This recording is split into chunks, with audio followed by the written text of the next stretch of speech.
Welcome back. We've gotten pretty far into the Bible at this point. We started at creation. We saw a picture of what God wanted life to look like. Then we saw all those things fall apart. And God called a man named Abraham and told Abraham, I'm giving you descendants. I'll give you land for those descendants to live in, and all the nations of the earth will be blessed through you. Then Abraham had Isaac. Isaac had Jacob. Jacob had 12 sons. Those 12 sons turned into 12 tribes, and Jacob's name was changed to Israel. So we have the 12 tribes of Israel. They were living in Egypt, but they became enslaved in Egypt. They were being beaten, oppressed, even killed. And God sent Moses to deliver those people out of Egypt. And through Moses, God made a covenant with this large group of people. He said, if you do these things and don't do these other things, then I will bless you beyond anything you can imagine. If you turn away from this covenant and break the covenant, you'll end up being cursed and destroyed, just like the people that I'm sending you to destroy, because you are my tool of judgment against them. And God sent them to the land of Canaan. The first generation refused to go in and take the land, but the second generation did. And that's the land that God promised to Abraham. He waited till those people had no hope of repenting, and they needed to be judged, and God sent them in there as his tool of judgment. But the people didn't follow through. They left a lot of the people living in the land. And as a result, God's people, the Israelites, or sons of Israel, the sons of Jacob, they started worshiping these gods of that land. And some of those gods even demanded child sacrifice. Some of the things they were doing in that culture were really killing off that part of the world, that part of the culture. God said, if you let any of them live in this land with you, you're going to do the same thing, and I'll have to judge you. And the people did. They left some of those people living in the land. Well, time went on. The people kept, God would give them over to their enemies and say, let this other Canaanite god protect you. And of course, that God wouldn't. So finally, the people cried out to the Lord, and the Lord raised up a judge to stand in judgment of those people. And they led a military campaign against the enemies of God, and there was a time of peace. The people settled down, they were following the Lord, then they got comfortable, then they started worshiping these other Canaanite gods again, and the cycle continued until they said, we need a king to lead us. So God gave them the king they thought they wanted, King Saul. And King Saul was just not a good leader. He wasn't a good king. And then God said, now let me show you what a real king looks like. And God gave them King David. And David made some huge mistakes, committed some massive sins, and before and after those, God said of David, this is a man after my heart. Well, after David, pause, and God made a covenant with David, just like the covenant with Abraham, a one-sided covenant saying, David, no matter what you do or don't do, I'm going to build a dynasty for you. One of your descendants, David, will be on the throne, reigning from Jerusalem forever. Well, then David's son Solomon became king. After Solomon came Rehoboam. Rehoboam made some really bad decisions early on, caused a civil war, and now we have this split where there's Israel in the north and Judah in the south. And we have these two nations now, Israel and Judah. And that's where we left off in the last session. If you look through the different kings, the Bible tells us which kings did what was good in the sight of God, and usually those kings are compared to David.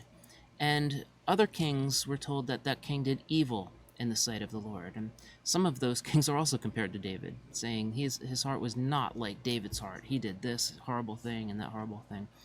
And in the northern kingdom of Israel, as you scroll through this list, you start to see that there was not one king in all of Israel where God says this king was good. The best that they do in the north, in Israel, is there was one king where the Bible just says this person became king, here's some things he did, period.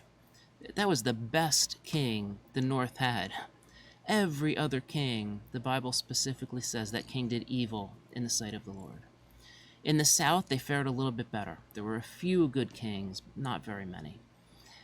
I'm not going to go through every king of the north and south because it just falls way outside the scope of what I'm trying to accomplish here. But there are a couple highlights that I will hit on. One of the particularly evil kings in the north was named Ahab. And Ahab he's described as an evil king. He worshipped the gods of the Canaanites, did some really terrible things. But one of the bad things he did was marry a woman named Jezebel. And this Jezebel was just bad news all around. We get stories about her. She had a huge influence on Ahab. And there was a prophet. Now, God had said through Moses, I will always have a prophet among you like Moses. And the plan was God would speak to the prophet speaks to the people, and the people can respond. So in this case, now that there are kings, God speaks to the prophet speaks to the king leads the people. And so that was sort of the order of business. Well, if you're a king who's not following the Lord, then the Lord is going to have some things to say to you that are probably not all that pleasant to hear. And in that case, you kind of, as king, fire that good prophet of God and hire your own prophets. People are going to say what you want to hear. And that's what Ahab did. Well, Elijah, the prophet, God sent Elijah to be a real prophet, a prophet of the Lord. And among other things, Elijah did some amazing miracles. He healed people. He even raised somebody from the dead. But one of the things Elijah did was to tell King Ahab that because of the evil things he's doing, God is bringing a famine on the land. There will be a drought. And he said, at my word, there will be no more rain until I speak again, and then there will be rain. So Elijah said the word, and there was no rain for 3.5 years. Now we're in the middle of a huge, serious drought in an area that's already a lot of desert. It already is not this nice, lush place. So Ahab, of course, blames Elijah for the drought. And they're at odds. Well, after 3.5 years of this, we see Elijah the prophet get in touch with Ahab. He says, King Ahab, we need to talk. So they meet up, and what happens here is Elijah sets up this sort of showdown between himself and the prophets of Baal. He says, King Ahab, you are worshiping Baal. You're doing evil things in the sight of the Lord. Let's just bring this all out in the open and see who the real God is. So Elijah the prophet challenges all the prophets of Baal. There were about 450 of them who came to this thing. And he said, here's what's going to happen. You all, prophets of Baal, set up an altar to your God. I will set up an altar to the Lord, Yahweh, the God you're all supposed to be following. And we're going to see which God devours our sacrifice, which God answers us, very tangibly answers us. And you go first. So the prophets of Baal, they built their altar. And now keep in mind, this is during a 3.5-year drought. There's very little water anywhere in the land. Everything is dry. Fire could start pretty easily. So Elijah knows this, right? They go up onto this sort of mountain, and he says, you go first. They build their altar, and it would be very easy for that thing to ignite. But even though these prophets of Baal did everything they're supposed to do, their God never answered them, never responded. They started chanting, they were doing these ritual dances, they were even cutting themselves and drawing blood as this sort of blood sacrifice to Baal in hopes that he would answer. And Elijah starts making fun of them. He says, hey, maybe your God is on vacation, or maybe he's meditating. At one point, Elijah yells out, maybe he's using the bathroom. Give him a couple more minutes, he'll be done. Right? And he just keeps mocking them. And this goes on and on and on. And the day is going by. And finally, Elijah says, all right, enough. You've had your chance. Now it's the Lord's turn. And just to make sure that you all know there are no tricks, and I really think Elijah just really enjoyed this moment here. He said this, I want to make sure you know there are no tricks here. So bring a whole bunch of buckets, and not little pails like you bring to the beach to make sandcastles, like huge buckets. They would hold many gallons of water each. Bring these buckets down the mountain, find a source of water, and this is after 3.5 years of drought. There's not much water. So these people are bringing all these buckets down and doing what Elijah says. They find some source of water. they very slowly, painfully slowly, let this little trickle of water from a stream fill up these massive jugs. And they get all the jugs filled up, and then they bring them up the mountain. Now, if you've carried a gallon of water, you know that it's not light. So imagine carrying this massive container of water up a mountain. And all these servants of Baal are doing this. They're carrying these massive things of water up the mountain. In the middle of a drought, right? They had trouble finding the water. It's a long walk. They got to walk back. They got to walk up the mountain. And Elijah says, now pour it all around the altar that I built here to the Lord. So they pour the water all around. And Elijah's saying to them, I just want to make sure you know there are no tricks. It's not that this is just dry ground and things ignite. So you know what? Do it again. Bring those buckets down, get more water. So they carry the buckets down the mountain again and very slowly fill up the buckets with that little trickle of water, and then carry these really heavy buckets full of water up the mountain. And I think Elijah's just laughing at them. And they pour it all over Elijah's altar. And he says, all right, now everybody stand back. He prays to the Lord, and just fire comes from heaven and devours the sacrifice that Elijah had put on the altar.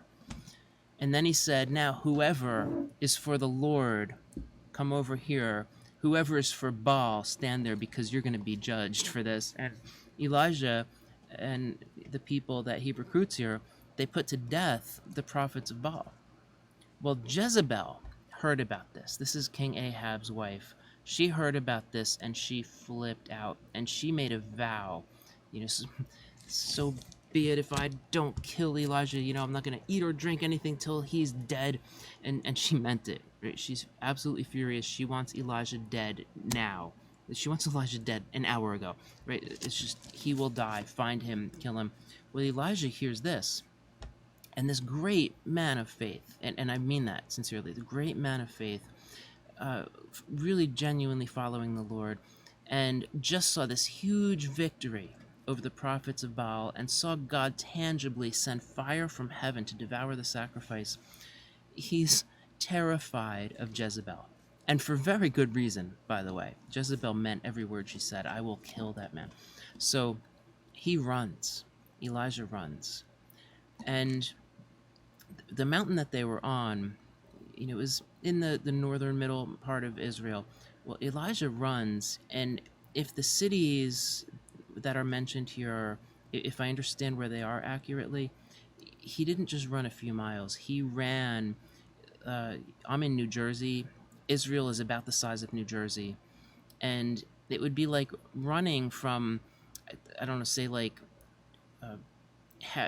midway into North Jersey, not quite to the New York border, but, in that northern Jersey section, and running down through Central Jersey, through South Jersey, and into Delaware, right? And I'm not implying that he physically ran the whole time without stopping and breathing, but he fled, right? And he went on this whole big journey. He was completely exhausted. He ran because he was terrified. And the Lord actually sent an angel to confront him. And I find it really interesting. The angel said, "Why are you running? What are you doing here?"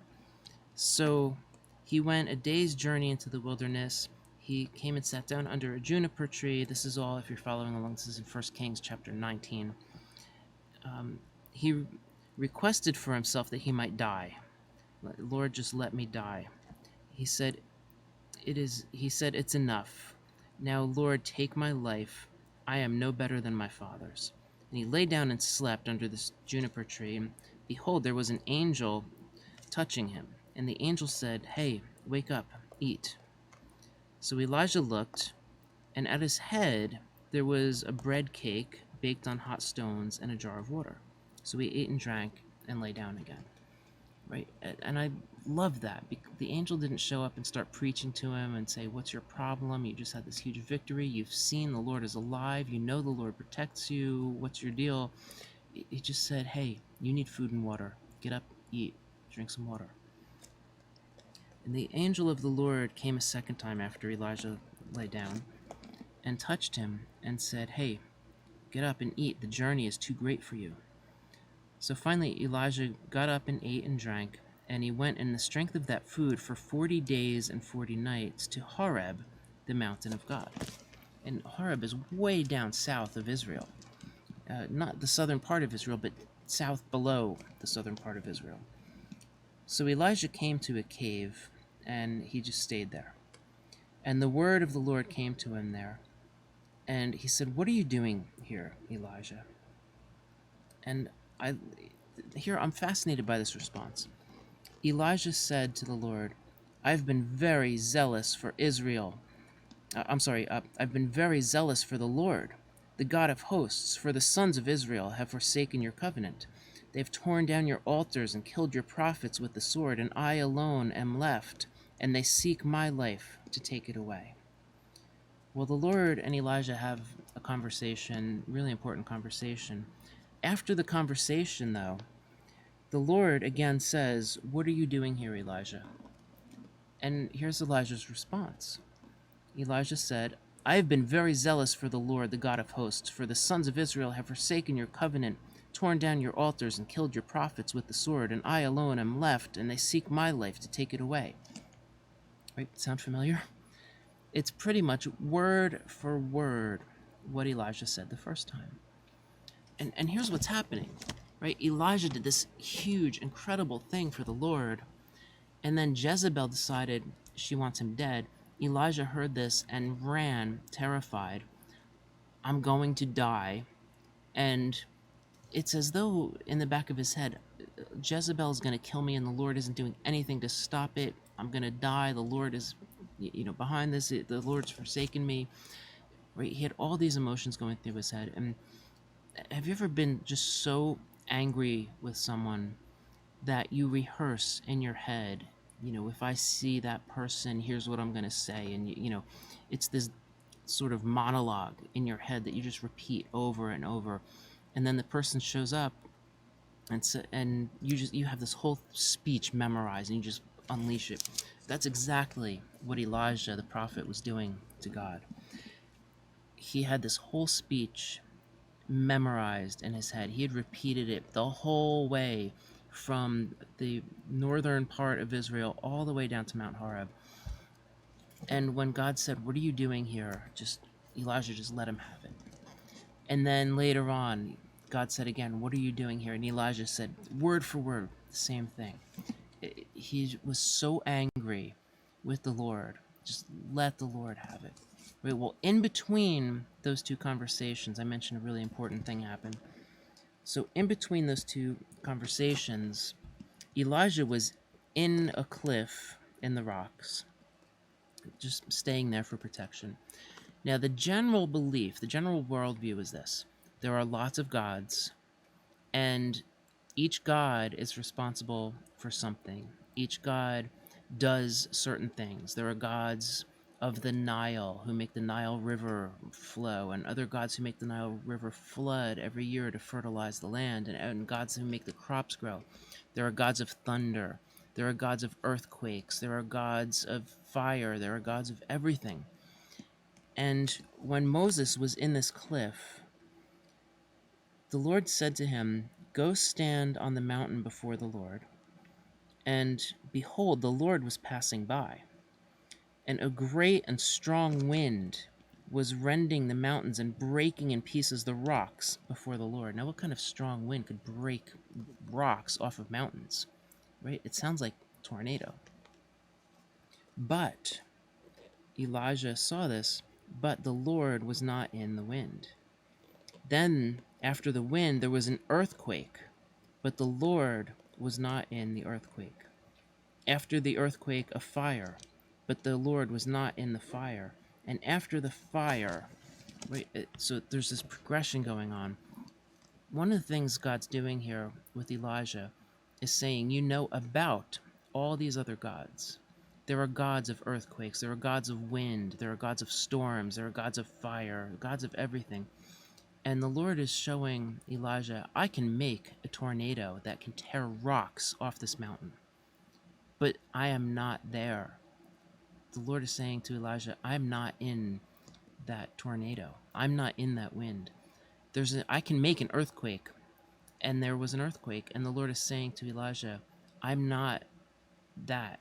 I'm not an earthquake. I'm not the God of earthquakes. I'm not in the earthquake. The same with the fire. I'm not the fire. And Elijah's getting the message. The Lord is the one who makes all these things, but the Lord is not in any of them. None of those things characterize who the Lord is. And after all these things, there was the sound of a gentle blowing, a gentle breeze. Some translations say a gentle whisper. And that is when Elijah hears God speak again. When Elijah heard this gentle breeze, this gentle spirit or gentle whisper, he wrapped his own face in a mantle, put a scarf around himself, went out and stood at the entrance of the cave. And that's when the Lord said again, "What are you doing here, Elijah?" The Lord had to show Elijah a little piece about who he was. I'm not the God of earthquakes. I'm not the God of tornadoes or storms. I'm not the God of fire. I make all those things, but none of those things characterize me. I'm bigger than all of them. They all come from me, the Lord is saying. And then, in a gentle whisper, "Now, Elijah, what are you doing here?" And Elijah just unleashes the speech.